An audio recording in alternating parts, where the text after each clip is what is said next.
Good afternoon, good morning for everybody.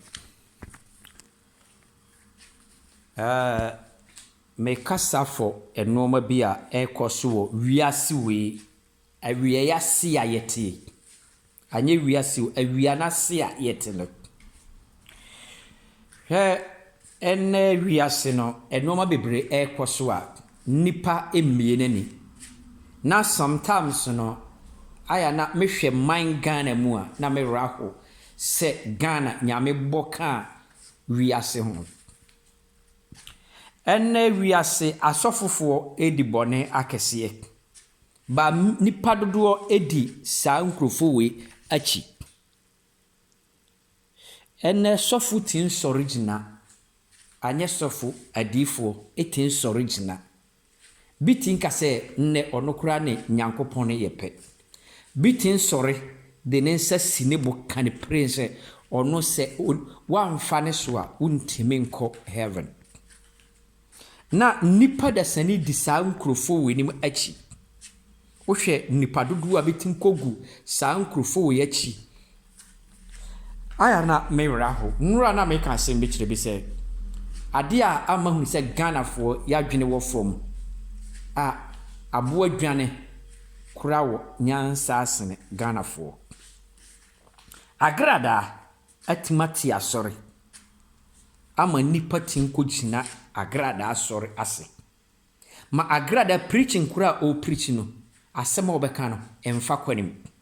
Agrada asema obeka ba kura ni ofa kwanim. Ba dodo ye agrada do so ye pastor, so ye fender, so ye prophet you. Nti se nipa no ya aboa kura ba bo pam wa boda ne unni adwene nyame ama wunyansa wo hwe agrada ansenye ene ukogina so de mo obu no mu nsehunu amami we eodini wo social media na se wunni party nkotena na so nderi ma na wo be ka kire men se wo ho kire wo nyame enhirawa na mehunu se wo saa nipa no se ye to crazy edigu adwenem. Monhwe adonche edua meboni dre Dallas Steven adonche edua papa paimu tin a onu anim say free 2000 years ago nyankopon asunyafo paw no omo nante ye entimi mfa omo nsasi omo se unam omo so a omo ntimi nko heaven papa ni tin kase nipa nane so a ontimi nko heaven a onu okasa no onu kura nim owu ababia oko de onu okasa ase no onu nim owu ababia oko atemu a obegine temu asase so ansa na ewu na dom di nipa wo ye chia. Ghana ye wo problem. Ghana ye problem aye wo ye mienu pe politics ne adifo nti nyame de nome abeka ye mane no amana ka wiase kosi ye nsua de Ghana for pe quick money nti anytime bi ha no omosora asonderim na babi akonfuogu ko bi e pe instant money won life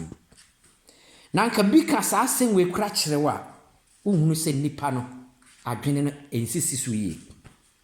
ko skot na wo fie wo ne hwe no na check wo ka tetemerem abesi samne se papa ya semo kan nti papa wo ye nyankopon nipa ni dwene saade no na hunu wada mo yese wutu obi nim bedi sanse hunu we bi koye obi nim do ye bofo o tinka so oni abofo akohia odokra soma Yesu Kristo na nipa di obi nim achi me ye video all time bi aya mo nkohwe nka kire obi nim say obi nim that time na me ne no kasa na soro ntimi nye asoro bi obofo me ka kire no owusu bempa me kai because omu nyina mfra Awurade Nyankopon ntine ahantan wo omumu se Awurade frewa wo ye ahobrase wo Awurade Nyankopon no na semu because wonim ne ofre wo babia wo firi wo se wonye bia na ofre wo nti wonne onu sai Nyankopon no kasa gabuda wo ne ntem wontimi nka na Nyankopon nipa biara ne wo betima ka kire men se bididi na temo betima ma police ni akoche no wo tumi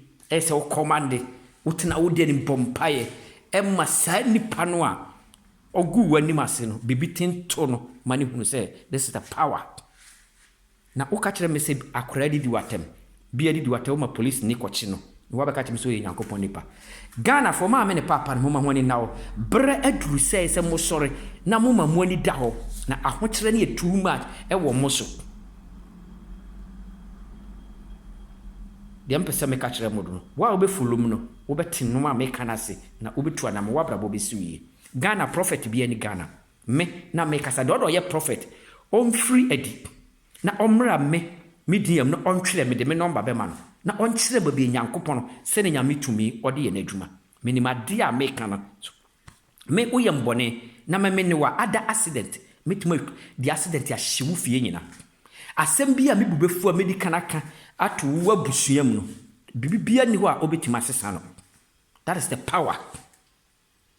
nyame se mama mutumi se mo fan sen bro sam dwuma me da biara se Nyankopon Israel na mo mamoni na o Ghana politics oni sa asore no azan adifo no edi munya pa